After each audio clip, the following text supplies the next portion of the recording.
Success right off the bat is really important. And then you can make very few training skills do everything you need. A dog doesn't need more than a couple.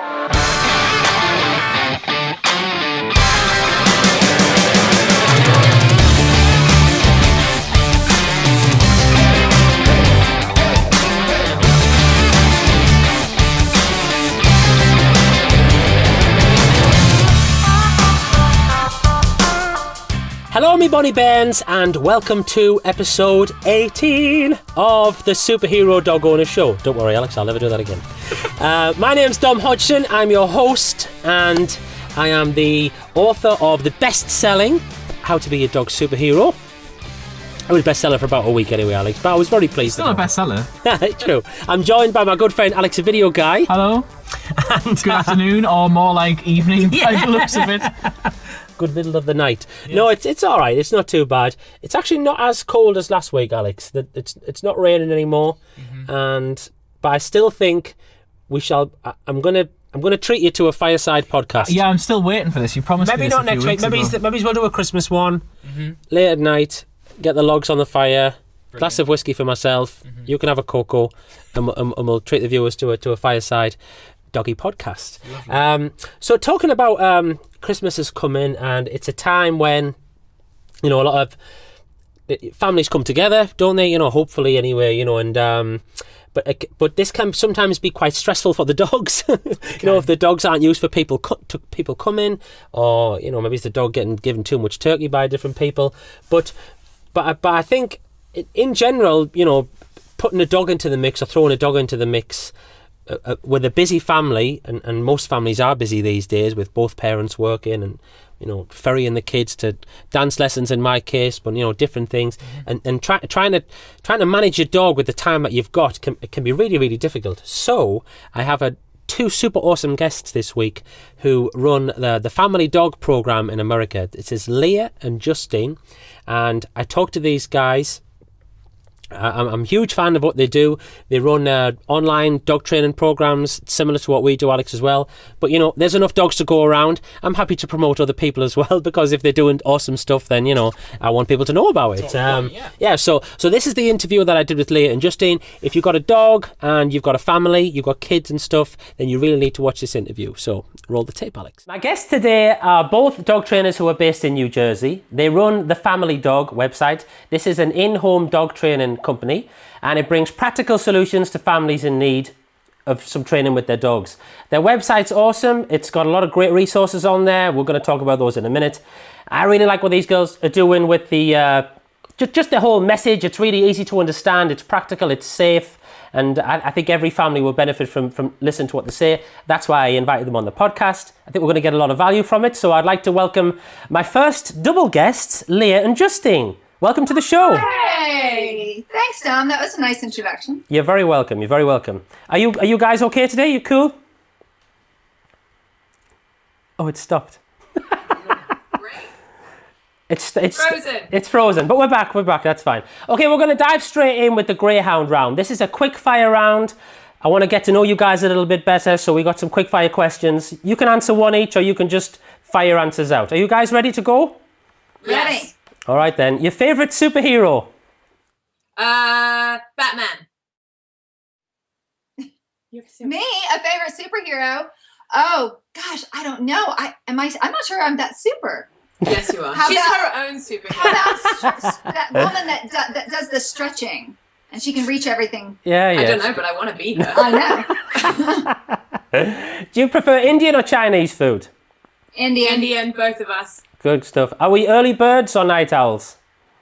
Ooh, night owl. Yeah, early. Okay, good. Nice little contrast there. Do you prefer red or white wine? Red, no question. Your favorite animal that isn't a dog? I don't know. Just in general, we're animal lovers. As long as you're not a mosquito or a tick, any animal's pretty good with us. I could watch for hours. We love animals. Monkeys, cows, goats. Oh my gosh, pygmy goats. There's so many. Goats. Very good. Okay. All right. I'm going to give you a 9 out of 10 for that. You did very well there, girls. You were very enthusiastic. Okay, let's get into it now. You guys both dog trainers. We have a lot of pet dog owners who watch this show, and I like them to see that, you know, us trainers, we get lots of things wrong as well all the time. You know, we make many mistakes with our dogs, and we've made all the mistakes. About? No, we don't. Okay, I'm just talking to you, Leah, now.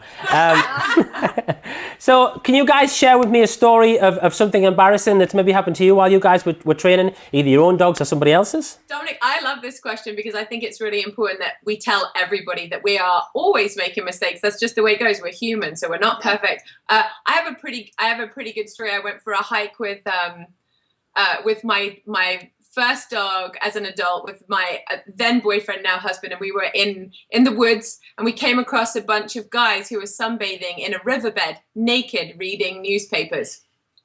Don't spit out your water.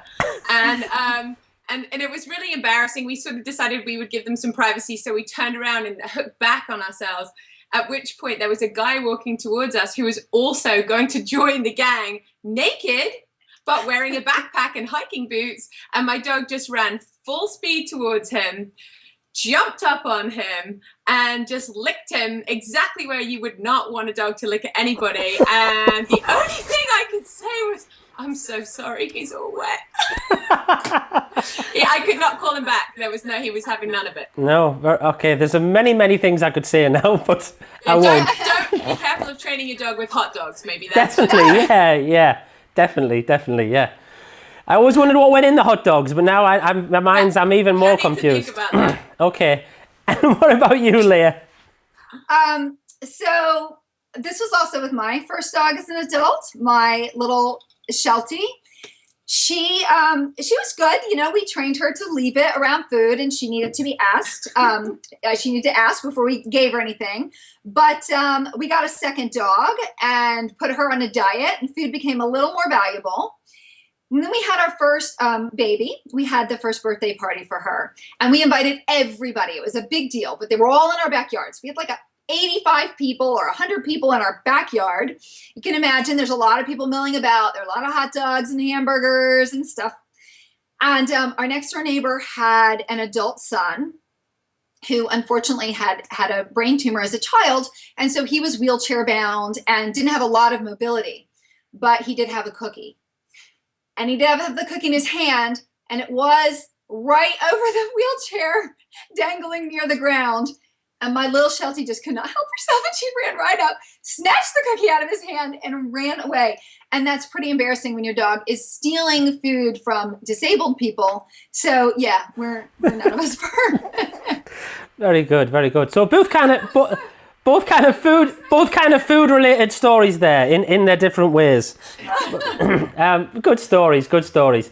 Okay, let's go back in time a little bit now. I know you guys have lots going on at the minute. But where did it all start for you? What was your relationship with dogs as you were growing up? You know, how did you get into dogs? It's really weird. We try to be different in so many ways so that we have our own personalities. But you know what? The story of dogs really is the same for both of us. We both loved dogs growing up, and the dog training journey really began with our own dogs. When we first had dogs as an adult, the amount of fun we had just taking other people's training classes, just going to training and seeing the connection that you can make with your dog, and the kind of language that you can have between you, and the bond that you can grow together. And that was really, that was the starter for both of us, I think. Well, not for Leah. Well, no, I mean, that was the starting of really training. Yes, not the early part. But I was lucky in that my parents let me have a dog growing up, and Justine just had to beg for a dog for years and years and years. I only had my grandma's dog. I wasn't allowed my own dog growing up. Isn't that sad? Wah, wah, wah.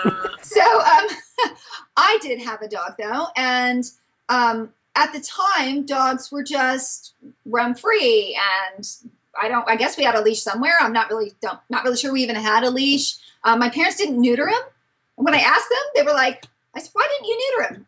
I don't know. Like, they never even sort of considered it. Not an issue. Even though he was roaming free in a neighborhood. So there were puppies, you know. It was just, we had a dog house for him. He ended up not living in the doghouse, but that was the thought at first, right? Dogs were outdoor animals and they were animals. My father grew up on a farm. So it was a whole different concept. And I do remember that my dad using a rolled up newspaper to tell him, get out of the kitchen when we're eating. He didn't hurt him, but that was what he knew. Just shoo, get away. But I loved the dog and I wanted him to do tricks. So I got out treats and I taught him to do all kind of tricks with treats, just hit and miss because there was no training. We never did any kind of a formal training, and they worked really well. So there was no going back for me. That was just a pivotal moment. That my dog a specific moment. I like that when you kind of, a few people have said that where they, something happened like that and they realized the possibilities of what they could do with the dog, and and obviously it's led you to where you are now. That's fantastic. Good stories. Was there anybody who inspired you to learn more about dogs, either when you were younger or inspired you to become trainers and stuff? My dog is what she was saying earlier. Mm. But not you're that talking dog. about people though. You're saying people in general? Yeah. I think one of the big, for me, when I started training my own dog, the dog was definitely the inspiration for sure, and the connection that we had. But I remember the first book that got me, and I was like, I'm done. And that was the Culture Clash by Jean Donaldson, which just changed everything for me. And I was like, oh, this is what I want to do. I got so excited about the idea, about her perception of dogs and the way that she saw the world of dogs. And the hilarious thing is that my dog, who's now 14, chewed up that book. My dog actually ate my homework. It was like, another embarrassing story. But yeah, that book changed a lot for me. Very good, very good. We're finished the embarrassing stories now. No more embarrassing stories, okay? Yeah, no more. There's plenty. There are plenty. If your listeners want another good book, the one for me that changed everything was Patricia McConnell's The Other End of the Leash. Yeah. Cool. And I read that and I was like, wow. That's an essential. Everything it can be. Yeah, great books. Really good books then, yeah. So let's move on to what you guys are up to at the moment and what you've been working on the last couple of years. You run the Family Dog website, and like I said, there's loads of free resources on there. I do like the way you guys make dog training very easy. It's something that I like to do as well, and very practical, so that people can, they don't have to study canine psychology for 4 years. They could just learn something and get on with it. It should be easy. Dog training should be easy. It should be fun. So for newer and less experienced dog owners who don't have the time to join like a competitive obedience class or something like that, they just want to enjoy their dog and they want to have fun with it. What do you guys find are the top 3 problems that people come to you with? Well, we work exclusively with families. So they have young children. So we have just a section of the population, really. This isn't your, everyday. It could be like, a young couple that get a dog. They wouldn't be our clients. So we get, typical ones we get would be like puppy mouthing and scaring the kids. Because I think the family has a really beautiful picture. They're going to get a dog. It's going to be awesome. The kids have probably been hitting them up to get a dog for about the last, 3 years. And they finally said, yes, pull the trigger. Let's do it. The puppy comes home. They all love the puppy for about 3 seconds until it nips at somebody. And those teeth are so sharp. The kids start crying. They're standing on chairs. And the moment of paradise is, so short-lived. And even if they don't get a new puppy, another one of the 2 big things that people come to us for is just overwhelm. Even if they adopt a dog, they have that picture, and then the reality of the dog and everything it takes for the dog to become acclimated to the house and the scheduling and him moving in and who does what, and he has some issues. It's a lot. Definitely, and that was probably the birth of our simple style of training, because you just can't throw, so much at these families that are struggling just to keep their heads above water. If you try to make it too complicated, too scientific, they don't care. They just want to be able to put one foot in front of the other and get the kids off to school in the morning without killing somebody. So yeah, definitely, yeah, that's true. I know that's true, even if you don't have a dog. So yeah. So touching on that then, what you were just talking about there. If there's people watching this and they're going to get a puppy or a rescue dog, in the next, say, a couple of weeks, what advice would you give them, to help with that overwhelm and to help put some building blocks in place for them to have a successful family life with their new dog? The first thing is management. Really, you have to triage when you first get a dog. So keep him like, in a smaller area. He doesn't need to be out in the whole house. Manage the situations. So he's not stealing food from the kids at the dinner table because he's not at the dinner table. He can be in his crate. Make the crate a really great place to be. So manage and get him on a schedule.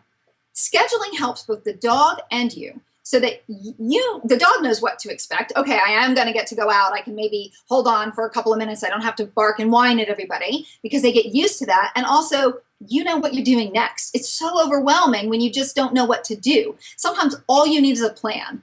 And we have an online program that includes a schedule, so that you can print it out, who's doing what and when, and making sure that you're getting things in for the dog. It's just such a relief. I think some of the, also just to add to that, is that in the planning stages is so often when somebody gets a new dog, they're running behind them saying, no, Right. no.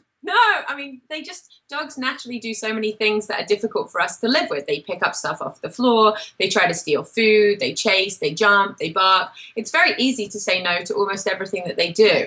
So what we typically say to our clients is, try and think of the situations that you're really struggling in. Like, what's the time maybe the front door has become an issue already? Maybe meal times or packing lunches is a time when your dog's trying to get up at the table, trying to get at the counter. What's your plan? How can you set your dog up totally to be successful so you can say, yes, I love that? Because you can chase him around all day saying no, but unless you're telling him, yes, I like what you're doing, and you're rewarding him for that, he can't repeat it. If you just say no, if I just said to you, no, Dominic, no, what is it? No, don't wear a grey shirt, or no, don't sit down, or no, stop smiling. Stop smiling. I can't do any of those things. You don't know what the no is, and the puppy certainly doesn't know what the no is because he doesn't speak English. So try and figure out a way you can set him up for success and give him a yes. Like, what is the thing? I like what you're doing. And after you set him up for success and you've managed the situation, let's say, and you've got calm in your house and everything's on a schedule, that's when you can think about training, so that you have a language with the dog. And then you don't have to keep him on a tether at the dinner table, because he understands to lie down on his bed until you're done. But don't worry about introducing that too early when no one's going to be successful. Success right off the bat is really important. Yeah, I like that. And then you can make very few training skills do everything you need. A dog doesn't need more than a couple. No, you're dead right. No, that's fantastic advice. I like that. I like the idea. I teach that a lot as well. We talk about who's a good boy, and you have to tell the dog that he's a good. He has to know what it is to be a good boy or a good girl, obviously. And so you're not. And it gets tiring and frustrating, doesn't it? If you're an owner and you feel like you're just telling your dog off all the time. So what can what are you guys? We're coming towards the end of the interview now, but what are you guys? What are like your favorite kind of activities that you like to do with your dogs? To have fun with them and just to bond and connect and generally have a good time. Well, what we do now is definitely different to what we used to do. Before we had kids and when we had a little bit more free time, we liked the dog sports stuff. We did agility, and I did rally, and Leah did nose work. Yeah. So we love all of that stuff. It's a little bit harder getting to classes now because our kids need running here, there, and everywhere after school. So it's tricky. But we're both big walkers, so we like to hike, definitely with our dogs. Swimming. Hide and seek is great. We'll play that ourselves, or we'll get the kids to play it on. It's raining here today, so if the dogs don't get much exercise, we give each kid a little treat bag full of treats and just tell them to run across the house and call the dog's name. Dog comes running to one kid, they get some treats, and they say, "Done!" And then the other kid calls the dog, and they're in a different hiding spot. Dogs run, treats, done. So that's a great game, really yeah. fun game. That's a good game, yeah, brilliant. And you should try it without the treats as well and see who's the favourite kid. Oh yeah, exactly. You have a sniff and be like, "You got nothing." So that's awesome advice. Yeah, I like that a lot. What's the best bit of advice that you guys have ever been given in your life? This can be dog related or something else entirely. All things in moderation. That's a good one. And can you give me an example of obviously red and white wine aside? I would love to say that it was great advice and I totally got it and I do everything in moderation, but of course that it just isn't the case. I think it's great advice because I need to hear it a lot. So as soon as I find myself doing too much, I've gotten all into work and I'm giving no family time. I have to think about that and go back to a little bit more balance in my life. You drink a glass of all things in moderation, right? Or maybe a little not moderation one day and a little more moderation another. Yeah. A good one. And what about you, Justine? For me, I'm one of those people that just loves all those kind of quotes. I get a lot out of that stuff. But if I had to pick one, my favorite one would probably be progress is more important than perfection. I really love that. And I think that's something that we all have to remind ourselves of regularly, because I'm a perfectionist. I'm a pain in the neck, Leah will tell you, and it's hard for me to just let go of some things. But also sometimes when our kids struggle with schoolwork and stuff, they want to be great at everything so quickly, and just to remind them that you're not going to be great in just overnight. It's just not going to happen. Take time and just see the tiny little increments of progress. They all add up, and eventually you'll be at a place that you'll be super happy. So yeah, definitely. So the same with dog training. Definitely, yeah, exactly. I agree. Good enough is good enough, isn't it? Yeah, I like that. It really is. Yep. And keep trying. The progress is to keep trying. Don't give up. Yeah, very good. But where can people go to find out more about you and what you guys have got to offer then? www.thefamilydog.com. That's the word THE, familydog.com. There's loads of resources. If you click in the parent section, some quick fix videos that are like 2 minutes long and will bring you some peace. There's an online program there that'll take you A to Z, everything you need to know.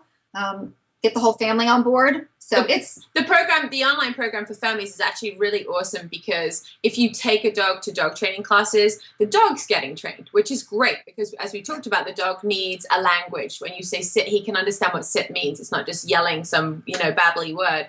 But our online training program has a whole section for parents on how to survive with a kid and a dog in the same house, and also a whole video program for kids as well, so that they can do the right thing, because sometimes they can't really get that information anywhere else. It's hard to teach family skills in a dog training class because not everybody has kids. So this was meant to be like complementary medicine to like a puppy class or whatever. Yeah, it's an add-on, definitely, yeah. No, I like that. It's fun. It's all we're being silly in it. We dress up and we're just You do, yeah. Thanks very much for your time. When you're not getting interviewed, or you're helping dog owners and putting stuff on your website, how do you guys like to chill out and relax and not dropping your kids off at competitions and school?